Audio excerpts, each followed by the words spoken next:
Besame Ab, World, Mefeska Side of Amla, Amen. Besame Ab, World, Mefeska Side of Amla, Amen. In the name of the Father, in the name of the Son, in the name of the Holy Spirit, one God, Amen. Good morning and blessings and love, and hope you're doing well this Friday or whichever day you are engaging with this. So today's chapter is 2 Chronicles 31, and it is a continuation from yesterday's chapter where we heard about the great feast and celebration and worship to Yahweh by the people of Judah and Israel combined under the leadership of King Hezekiah. So today is after the feast and after that great worship, which was extended as we heard yesterday, but now the real work begins. So they start with destroying more of the idols across Judah and across the promised land, because that needs to be done to reorder temple worship. And we hear about the basic restructuring of the temple worship and the organization of the priests and the Levites into certain roles. So it's getting everything in order. Then we hear how King Hezekiah takes from his own personal wealth and his own personal resources, and he puts that forward for worship. And King Hezekiah also puts a call out for the people to support the priests and the Levites, because they're purely dependent on the support of the people for food, for shelter, because that's their role in the nation of God's chosen people. The people respond to this in abundance. They give in their multitude, and the resources and the offerings, the food is flowing over. And we just hear about these heaps of generosity, these heaps of goods that then needs to be put into storage and then distributed. So we hear how the priests and the Levites and the wives and the children are all supported, and there's a structure to how this is done. And again, this is administered across the land. So it's a real positive testament to how the people came back to the rightful worship of Yahweh, and they're showing their generosity and their spirit by providing in abundance to the Levitical tribe of Levi. Then the chapter ends with Hezekiah's faithfulness being established and being confirmed. So it's a very upful chapter, it's a very positive chapter. There's no direct correspondence with another book in 2 Kings. In 2 Kings, we do hear about Hezekiah's faithfulness and how he's taking down the idols, but we don't hear about it in this level of detail about how the people all came together for the rightful worship. So it's a very good addition to that wider narrative. On an allegorical level, this speaks to the work needed to be done to be able to live a faithful life. It's not just sitting back complacently and saying, I am this and I am that and I do this and I do that. But it's also about the work, the inner work needed. When we're hearing about the storerooms, where this is storing these wealth and generosity and abundance, this is our inner storeroom, if you like, our inner heart, where we're drawing on the resources to have willpower, to pray, to acknowledge the Most High, to give thanks to the Almighty, to resist temptation. All of these are our internal stores, our internal areas that we are drawing on to live a faithful life. So work is needed to be faithful. It's not a passive thing, and it's not even a position of luxury to say, yes, I am saved. It's not about that. Real work is needed, and that's what can often turn away people from a faithful life, because actually we're doing the work, but you might not see the immediate return. But these things shouldn't be about being immediate return. If you want immediate return, then it's about treating each other with respect, being kind and being compassionate to our fellow human beings. What better return is there? Why are we waiting for death to happen to go into heaven, when actually we could be living a peaceful life on earth because we've laid our bed to live in peace with each other? Why cannot that be heaven on earth? So the immediate return is about how calm our head is and how in communion we are with our fellow human beings. That alone should be worth the return. So enough of me pontificating, but again, I think it's a very upful chapter, and I give thanks for the hope that it contains. So I now read 2 Chronicles 31. Give thanks.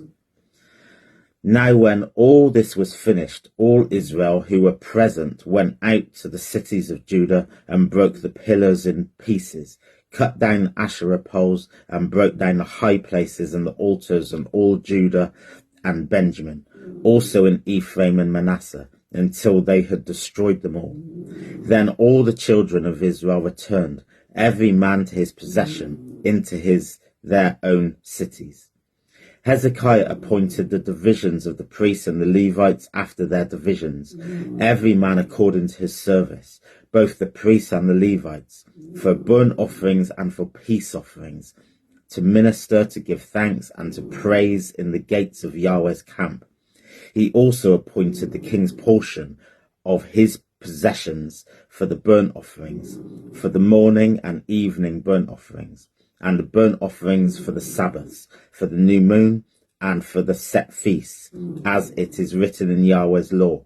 Moreover, he commanded the people who lived in Jerusalem to give the portion of the priests and the Levites, that they may give themselves to Yahweh's law. As soon as the commandment went out, the children of Israel gave in abundance the first fruits of grain, new wine, oil, honey, and all the increase of the field. And they brought in the tithe of all things abundantly. The children of Israel and Judah, who lived in the cities of Judah, and also brought in the tithe of cattle and sheep, and the tithe of dedicated things, which were consecrated to Yahweh their God, and laid them in heaps. In the 3rd month, they began to lay down the foundation of the heaps, and finished them in the 7th month. When Hezekiah and the princes came and saw the heaps, they blessed Yahweh and his people Israel. Then Hezekiah questioned the priests and Levites about the heaps. Azariah, the chief priest of the house of Zadok, answered him and said, "Since people began to bring the offerings into Yahweh's house, we have eaten and had enough, and have plenty left over, for Yahweh has blessed his people, and that which is left is in this great store." Then Hezekiah commanded them to repair rooms in Yahweh's house, and they prepared them. They brought in the offerings, the tithes, and the dedicated things faithfully. Conaniah the Levite was ruler over them, and Shammai his brother was second. Jehiel, Azaziah, Nahan, Ashahel, Zeremoth, Zadabad, Elel, Amalekech, Mahath, Benaiah were overseers under the hand of Conaniah and Shammai his brother, by the appointment of Hezekiah the king and Azariah the ruler of God's house. Kor, the son of Imnah the Levite, the gatekeeper of the east gate, was over the free will offerings to God, to distribute Yahweh's offerings and the most holy things. Under him were Edom, Minanimim, Jeshua, Shemaiah, Amariah, and Shechaniah in the cities of the priests, in their office of trust, to give to their brothers by divisions, to the great as well as to the small, in addition to those who were listed by genealogy of males, from 3 years old and upward, even everyone who entered into Yahweh's house, as the duty of every day required, for their service in their offices according to their divisions, and those who were listed by genealogy of the priests by their fathers' houses, and the Levites from 20 years old and upwards, in their offices by their divisions, and those who were listed by genealogy of all those little ones, their wives, their sons, and their daughters, through all the congregation.